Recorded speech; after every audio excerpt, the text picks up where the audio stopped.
Chris Hansen here. Welcome to the YouTube channel Hansen versus Predators, tonight from New York City, my office, in fact.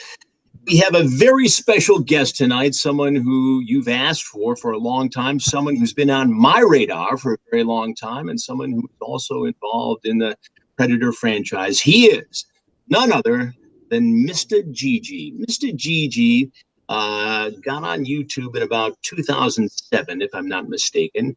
Young guy, about 25 years old, really understood the medium and saw an opportunity to take a look at some of the Predator investigations I had done over the years and pull them apart a little bit, look at them, comment on them, not necessarily make fun of them, but to do it in a way that was very relatable to the digital audience on YouTube. And it got my attention. And especially as we launched Hansen versus Predators, the subscription website, the YouTube channel here, and honestly got a little more active in the digital space, I took great interest in MistaGG, and we really wanted to have him on the show tonight. So without further ado, MistaGG, welcome to Hansen versus Predators live on YouTube. How are you tonight? I am very good, Chris. Thank you for having me, of course, on this wonderful live stream today. What's up to everybody out there? All the GGers out there watching. I don't actually call you guys that, but you know what I mean. Well, let's get right into it, GG. How did you first come up with the concept of doing the Predator Chronicles? Honestly, it was I just kept watching To Catch a Predator reruns all the time. And as time passed, I noticed that I would just always crack jokes when I was watching them. And eventually, I was trying to do YouTube at the time. I wasn't doing content like that at all. And I thought, well, why don't I just put it out there on video, throw in some edits, see if people actually enjoy it. And as you know, as the analytics will tell you, people do enjoy it. So it's pretty simple. How many followers, subscribers do you have on YouTube as we speak tonight? I just hit 400,000. So 400,000. The day of celebration over here. So you just hit that mark this week? Yeah, literally in the last 24 hours. What was your goal when you first started doing the Predator Chronicles? What did you want to achieve? I kind of just wanted to find myself as a content creator, honestly. See what I'm good at, see where I'm skilled, see if my editing will take me to the promised land, if my punchlines, if comedic timing, what was I good at? Because I think the To Catch a Predator series was kind of like, in a weird way, like a playground for a content creator because there's so much there. So the more I experimented with it, the more I played around with it, I started to find my strengths, I started to find my weaknesses. And, you know, by the end of it, which is pretty much now, you know, I got it all down, I think so. I'll put it into perspective here. When I did the very first Predator investigation in 2014, you were around 10 years old. When did it first get on your radar, much less turn into a project of this magnitude on YouTube? I wish I could remember like an exact date or something like that to add to my lore, but no, I think I just remember seeing it on TV with my family watching it. Obviously not completely understanding what I was watching or what was in the background at the time, but you know, I mean, we've talked about this, how the show has just carried on for so many years, so it never left anyone's radar, really. You know, it stayed with TV, it stayed in the internet culture, and you know, you just learn more and more about it. You watch more footage, and you feel like you were there watching it live. What is it about the show, the broadcast, the pieces that we put up, the uncut versions that we put up on the digital media that you think draws people in? I mean, I've always thought that it's a combination between taking people into a space they wouldn't normally get to see, hear, or experience, and just the fact that we operate without a net. We just really don't know what's going to happen. It is some of the most unscripted television out there today. Yeah, I mean, it's very confrontational, uncut. It's like watching an episode of Cops. You don't watch bust firsthand. You don't watch anything like that. So when you do see that firsthand with hidden cameras, and then they see you obviously directing all of it, and they see these guys, you know, you end up running into a lot of goofballs, obviously, in your time, to where people have to question themselves and be like, did that guy actually just say that? What did this guy want to do? What's going on right now? It's bizarre. People never really got to look into those sort of things. That's my guess. What moments stick out for you? What were the top Predator Chronicle moments for you in your experience in doing the series that you've done on YouTube? Marvin Lacan rings a quick bell because I think he's pretty notorious just by walking in naked into the mansion. Nice little breeze hitting the towel that she gave him afterwards, and no one's ever gonna forget him. He walked in naked. There was a whole ordeal with the cat, which adds so much more onto everything. But he's definitely the first one that comes to mind. I think there was just such a vast array of people that showed up. Like there was every size, every race. There was, what was his name? Pepe, the guy who was deaf. Oh, who showed up. That was a difficult situation. And this brings up a point. There are obviously sometimes when you sort of have some sort of compassion for these guys because they're in a tough spot. But then you think back to, okay, what would have happened if I wasn't here and there was a 12 or 13-year-old girl or boy? What would have happened? But you talk about Marvin Lacan for a minute. This was our investigation in Fort Myers, Florida, where one of the online decoys got a little cheeky with him in the conversation, and he started in about, okay, we're gonna have the cat, we're gonna have some whipped cream, I'm gonna walk in naked, and sure enough, here he comes walking naked. And by the time he actually got into the house, he was going for the door to the den where I was with my security guy Ron Knight and the control room guys, and literally naked he was. Had his hand on the doorknob as I had my hand on the other. I open it and he's right there.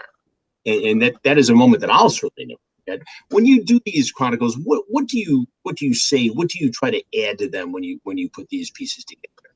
What's your goal there? Honestly, I think I kind of just try to say what's on the viewer's mind a lot of the time and add comedy to it because I feel like when anybody watches it, we all have the same thoughts going through our mind. Even when you bring up someone like Pepe, a lot of hey Pepe's in chat right now, but even with Pepe, it's kind of a thing where he walks in, he's a predator from obviously everything that's going on, and then you realize he's deaf. So it's this kind of tough battle in your head, like you said. Wait, okay, this guy's deaf, he has a disability, but at the same time, if he weren't there, something would have happened most likely. So people have that debate in their heads. I want to be able to throw in my 2 cents with that, challenge the viewer in those tough situations, but at the same time, throughout everything, try and just bring entertainment the same way that show, in a weird way, did bring a lot of entertainment. Just kind of entertain people, make people laugh. When did you become aware or realize that we were aware of you and your presence online as well? You specifically? Yeah. I was reached out to by Vince. Shout out to Vince behind the camera right now. And he was bringing you up. He was discussing you, and he had mentioned that you were aware of my content, and me being a regular human being, highly skeptical. I mean, who's this guy talking all this crazy stuff? He's trying to hack me, trying to get some. I don't want to listen to him because I was like, nah, there's no way Chris knows about me. It's fine. Chris is busy doing a lot more things than watching my YouTube videos. But after time passed, obviously, here we are on this live stream together. So what does that say? What does that say about the medium? Vince, by the way, is my web producer who runs the website and helps with YouTube channel. Obviously involved in this broadcast here tonight. You'll hear him give us some questions from people who are watching. But what does that say that this has transcended from almost one generation to another, from television into the digital age? This is kind of something that doesn't really happen with shows like this, especially of this nature. This something on Dateline NBC isn't something that is going to keep being rewatched in a decade or well over a decade. I think so many pieces came together that included you, the way you dealt with the predators, some of your little bazinga lines that you would hit the predators with that became infamous after time, and just, I mean, honestly, the insanity you ran into, the tons of people coming in that it's something that couldn't be scripted. You couldn't make it up even if you wanted to. It shocked audiences, but at the same time, entertained them. It was a combination of just crazy things that has left it infamous to this day. Was this a springboard for you into some of the projects and some of the franchises that you're working on now via YouTube? A springboard in general, obviously. When I made my first Predator episode, I think I had what was it, under 300 subscribers. Dropped my first one and then uploaded a second, and it started to catch a little traction. I had like 80 views. I was hype about it. People were talking. I had like 4 comments. I was really excited. I was like, man, I'm starting to make it. And as time went on, I kept attacking that. I kept working with that type of content, and it obviously drove me into different lanes because I started realizing my strengths, and it just popped off for me. You're a YouTube star, essentially, right now. People know you. You've got 400,000 subscribers. That's kind of cool. Ask, Chris. I mean, that's very cool. But yeah, no, it is very cool. I'm still just a regular guy, but yeah. So am I. Yeah. I don't know. You have the better background between us two, so I don't know. I don't know. It seems to be working out well for you. So what's next? What's next for Mr. GG? What do you got going on now? Really just trying to keep the content just coming out. Right now, it's just kind of, I still look at it as a grind period. Just put out as much content as I can, entertain as many people as I can. And for now, that's really the game plan. Just keep pumping out what I'm pumping out and try and experiment here and there, see what my audience reacts to, and see if I can find something else I'm good at in terms of content. Is this a full-time job for you? Is this how you make your living? It is now a full-time job, yes. Very, very thankful for that. Big time. Excellent. And I also want to congratulate you. You recently had a baby daughter, and you've been public about that. It's an exciting time in your life. As a family guy now, do you see this as a steady job in an industry where you can make a good living? There's a lot of fear mongering sometimes when it comes to YouTube, and it being a steady job in terms of monetization and things like that. But as of right now, I'm in an extremely comfortable spot. I'd like to believe so, with my growth on YouTube and just how the content is performing. That as of right now, this is literally my best option by far to provide for me and my family. If I was to try and say, oh, let me go get a warehouse job because they're not going to fire me, it's not. It wouldn't be worth it at the end of the day. This is it. This is plan A, and not waiting for a plan B anytime soon. How long does this run? How long is YouTube going to sustain itself and continue to grow the way it has? I think YouTube being the #1 video platform right now, I think it's going to be hard to dethrone even within the next decade or so. I've seen other video platforms try. I mean, there are other video platforms out there that don't come close to it. So as of right now, I still think it's very sustainable. But I know if tomorrow YouTube were to, be donezo, I think I could still find I could still find work in the social media space and be of use to somebody. What's your biggest fear as you continue to, make a living, be relevant, be a YouTube star? Well, we just brought up the sustainability of YouTube as one of my fears, but also at the same time that I just stay me, stay humble. You see a lot of these types of things get to people's heads and they end up becoming just horrible people. I would rather not do that, obviously. So I like to stay grounded, and I think my girlfriend and, my newborn daughter help me with that. Excellent. I think that's the way of the world. Yeah. That's true for everybody. You look at the Kardashians and some of the other people that have really taken over the YouTube and social media space. But what is the key to success here? I mean, obviously there are people who are doing fashion, lifestyle, who are doing makeup, clothing, and you name it, it's out there. But what's the key to success? What makes it work? What drives eyeballs to a site or a channel? I think specifically if we're talking about like Kardashian-like figures, I think it's just constantly keeping your name in the media. I think they find ways to constantly attack all of their social medias, constantly keep the cameras on them, keep headlines on them, spam you with their name over and over again, because then it'll never leave.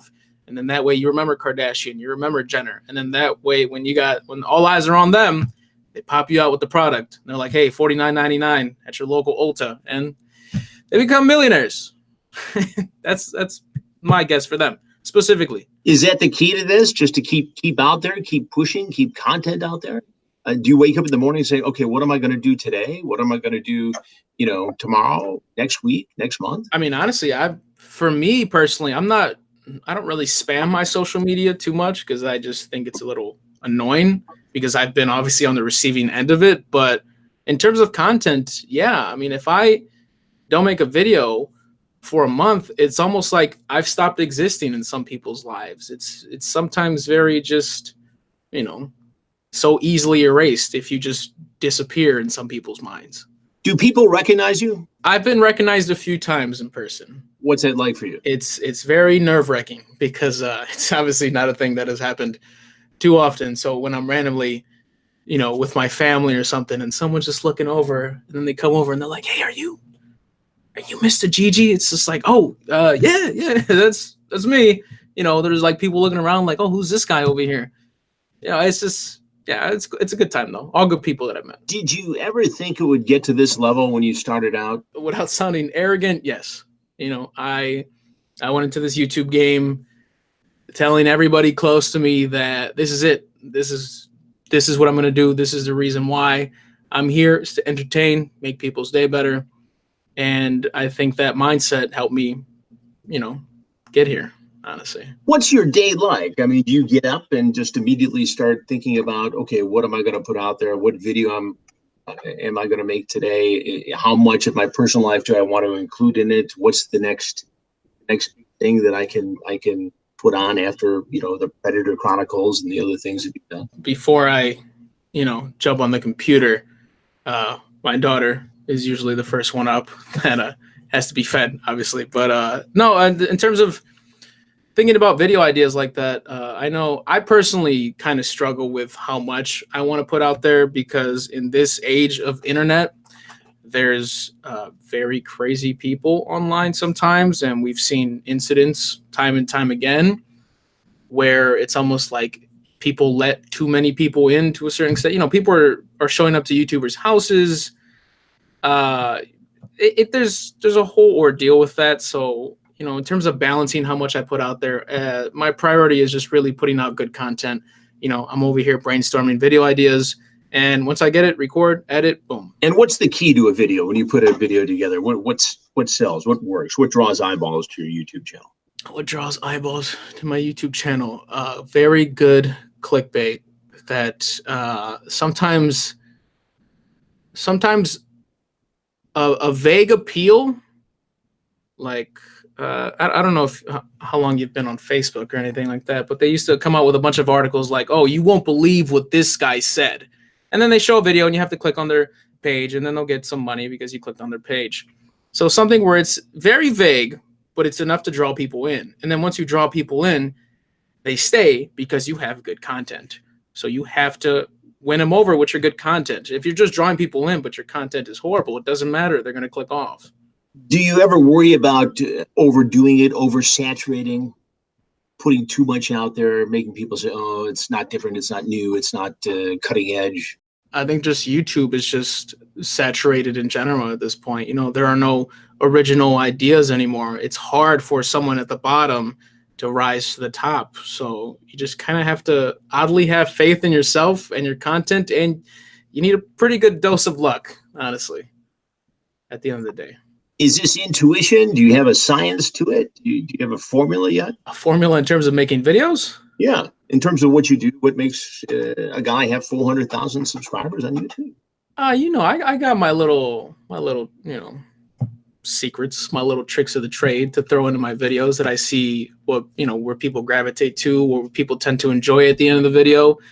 So, I've learned what works at this point for the most part. Awesome. I'm sure you have with 400,000 subscribers. That's great. Let's take some questions from people who are tuning in tonight.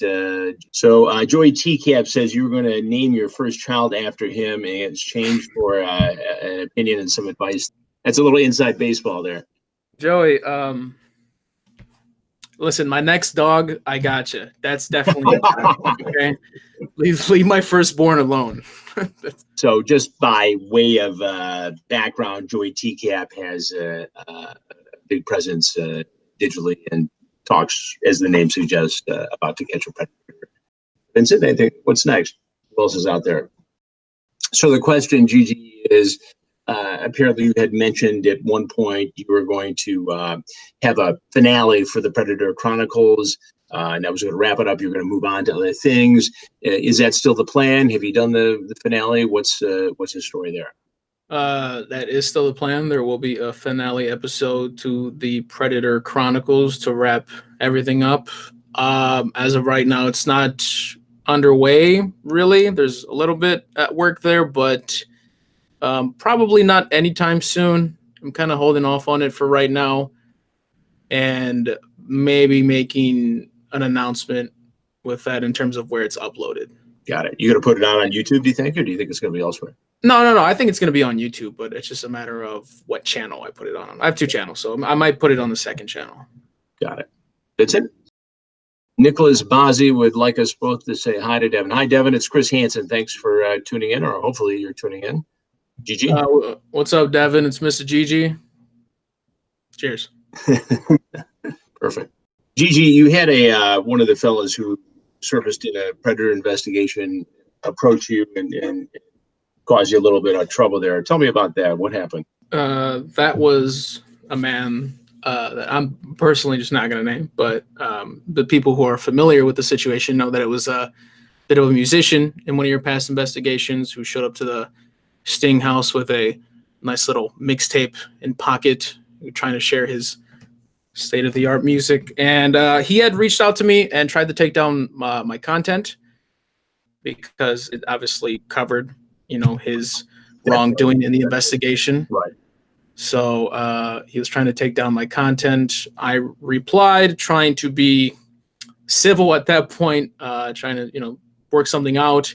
Honestly, if he had just emailed me and maybe approached it in a different way, I might have cut him out of it and just let it be. But he didn't respond that way. Instead, he sent me a whole letter, basically still defending his actions over a decade later, clearly seeing that he hasn't really acknowledged his wrongdoings because it was just a list of excuses. It's everything you've heard for years. Well, that's what always amazes me. I get trolls and people, online who pick and will make just absolutely outrageous statements about the investigations, which are conducted, under very strict guidelines and under a very strict protocol. And obviously the law enforcement aspect of it, keeps it all together in some ways as well. But that's the thing about the internet. Anybody can say whatever they want to say, and there are some mean people, some trolls out there. Does that ever get to you that somebody could come after you, whether they're right or wrong, and just really cause trouble? I mean, yeah, because YouTube isn't really a human when it comes to those situations. They don't hear both sides out. They don't listen to context. They don't care about any of that. It's really just, hey, we want to keep our feet out of the fire. So if this person's claiming this, we're going to side with them because we don't want trouble. So it's pretty sadly easy to try and take someone's content down nowadays, unless you're a big channel that can make a ruckus. Well, I found it amazing. We had some people who stole our content, copyrighted stuff and pirated it and put it up on a different YouTube channel. And Vincent chased it down and got it removed. But at one point, the person that we were looking at, who was stealing our stuff, complained back, and we got a nasty note from YouTube saying, we take this very seriously if there's a false complaint. And here, this is Chris Hansen's YouTube channel. It's my stuff. Yeah. And they're looking down at us as we're bad guys for some reason. It all got resolved and it was fine. But, I'm assuming there's an algorithm that kicks these things in and out. But it's stunning to me that, a guy who's the thief is making the complaint against the guy who owns the property. Yeah, I mean, sadly, he's got nothing to lose, so he can complain back and try and win that case. Do you ever worry about security, your safety, because you're out there in such a public way and you're taking people on, you're jousting a little bit, taking shots? It's funny, Chris. I do a lot. I'm a very paranoid person, but this is gonna sound mean spirited in a way, but it's not. I always think, okay, let's say past Predator watches one of my videos and they didn't like what I said about them. And they're going to be like, you know what? I'm going to show up to this guy's house and whatever. And then I think, I mean, Chris took down all these guys, solo. There was an entire police squad. There was a whole judge, jury, everybody that sent them that, punished them for what they did wrong. And it's like, well, they're obviously risking their lives in the process, whether they know it or not.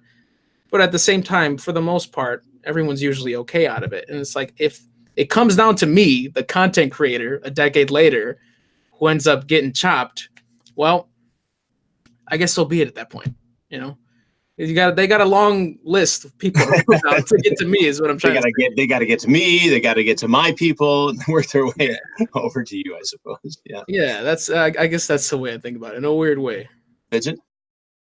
So the question is, GG, what do we think of these various vigilante groups that are out there without generally working with police? They go online, they set up a meeting with somebody who seeks to meet an underage kid after a sexually charged conversation. I can tell you how I feel about it, which is, I'm sure most of these folks are trying to do the right thing, but you don't have a protocol. You don't have people who, are very strict in terms of, having a decoy in a social platform, merely existing and always having the potential predator first move, raise the topic of sex, cross that threshold of solicitation before they are even given the address of the house, and then are confronted in as a controlled environment as could possibly be. People take issue with that, and there are people in law enforcement, quite honestly, who still take issue with me doing it, even though law enforcement runs a parallel investigation. What do you think about that? Have you been contacted by any of these groups, creep catchers, or any of the others? I haven't been contacted by any of the groups directly, but I know a lot of people, a lot of my subscribers have told me to cover the footage and, kind of do something similar like I do with the To Catch a Predator shows. But it's not really the same to me. And I think for those reasons, because it's not a controlled environment, it's very just off the cuff. And at the end of the day, they have good intentions. Obviously. Yeah, I agree with you there. I mean, I think there's some obviously commercial value to it, and I know that firsthand, as do you. But you're taking content that was already done in a protected environment. I did it in a protected environment. These people don't have a protected environment, and there's no system in place to make sure it is protected. Yeah, it's just dangerous at the end of the day. And surprisingly, as far as I've heard, there hasn't been an incident like that to occur where it resulted in harm or violence or whatever the case may be, as far as I know. Yeah, I agree with you. I mean, I think there have been a few run-ins, but nothing tragic, thankfully, so far. Vincent? Two questions. One, GG, and we'll start with you. What's next? What's the next big thing for you after the Predator Chronicles? I don't know. People have wanted me to latch on to a different series of the same magnitude or lesser magnitude or whatever the case may be and just do something very similar. But as far as, right now, I haven't really found anything. People have offered a bunch of suggestions. Like, I'm sure you're familiar with Cheaters, which is, obviously different in terms of the subject matter. But, yeah, I know people have brought up a bunch of ideas like that, but I don't think I'm really going to latch onto a series like I did to Catch a Predator, Hansen vs. Predator, and make episodes out of it. I think it's just really the content I'm kind of pumping out now and just doubling down on that. Well, the other part of the question is to me, and that is, are we going to do new investigations? The answer is yes, they're underway, and I get this all the time. And there have been some people, honestly, who've complained, we hear about it's in the works, you're in editing, you're showing never before seen extended versions of investigations you've already conducted, and all that is true. But it does take time to ramp up a new investigation. And I can't say, okay, we're going to do it in this town, in this state, and obviously that lets the cat out of the bag. But we're very actively putting together new investigations for Hansen versus Predators. And we're also taking on some other very cool topics involving human trafficking and going along with law enforcement on raids, and we're getting ready to go out in the field for those very soon. I guess my question to you, GG, is that when we do another Hansen versus Predators, will you be using that material as well in your show? Most likely, yes. If it's pretty much along the same lines of the content I'm used to, then yeah, most likely. I'm glad to provide you job security. Thank you, Chris. I owe it all to you. That's it. Gigi, the question is your thoughts about Lauren Armstrong, who is a fellow who surfaced in our investigation in Kentucky. He was the one who said, oh my God. And now this whole thing has started online. Instead of oh my God, spelling it oh my CAWD, the Church of God, et cetera, et cetera. Yeah. We've reached out to him to see if he talked to us, as we have with many other men who've surfaced in our investigations. Those projects are in the works as well. Why do you think that? I mean, I remember him because he came, I came in to confront him, and the transcripts were literally as thick as a phone book. And it was just, to go through them and highlight them and get ready to do the interview was just, massive undertaking in a very short period of time. So that's what sticks out to me in the Lauren Armstrong investigation. What sticks out to you? Why do you think this has become something that so many people talk about and are curious about? I think it's just everything, It's just the footage you got with them, along with the massive chat log that could be a Harry Potter novel at this point. It's just he brought so much to the table for the community to go through that it's almost like he appeared multiple times in the investigation because there was so much to his name. He became a massive meme, and he, has popped into the community again, I guess, here and there. I don't know. I don't keep up too much with him, but he's notorious, I guess, for all the wrong reasons. I mean, literally we're talking about, 330, maybe a few more guys who have surfaced in the investigations over the years. And every time I'm out someplace or I'm engaging in a discussion like this over social media, Lauren Armstrong is one of the very first guys I'm asked about. It's him. It's the fellow I knew from the train who surfaced in the most recent investigation in Connecticut. It's the guy from Boston who had the pizza. It's the guy who had the gun and all the other stuff in his car, wanted to take the 13-year-old girl for a ride, and then all the way through the naked guys, the rabbi. But those are the guys I get asked about all the time. Mm-hmm. I mean, Hansen versus Predator, which is kind of weird now that I think about it, had a pretty crazy lineup of its own, even with a less volume of people coming in. All those guys really had, I don't know, their own story to tell in a weird way. Because for me personally, from a content creator's perspective, they could each be their own little 10-minute episode because there was so much to them. Well, that's really what we've done in terms of the content we've created for the website, Hansen versus Predators, the subscription website, hansenversuspredators.com. Because, and sitting there in the editing room and watching these things play out, even I see more than I initially did. And I did the interviews. I watched as they walked in. I waited to the right moment, or at least what I thought was the right moment, in front of them and had this conversation. And it all plays out, in your mind so quickly, even though it may take 40 minutes or an hour or more for the whole confrontation. But to sit there and watch it again with some perspective was fascinating to me. And I think it allowed us to really put these pieces together in a way that the subscriber has not seen before. And I think that's why they've gotten such traction and are so popular. And I think it also impacts our storytelling going forward in the next Predator investigations and some of these other things that we're working on.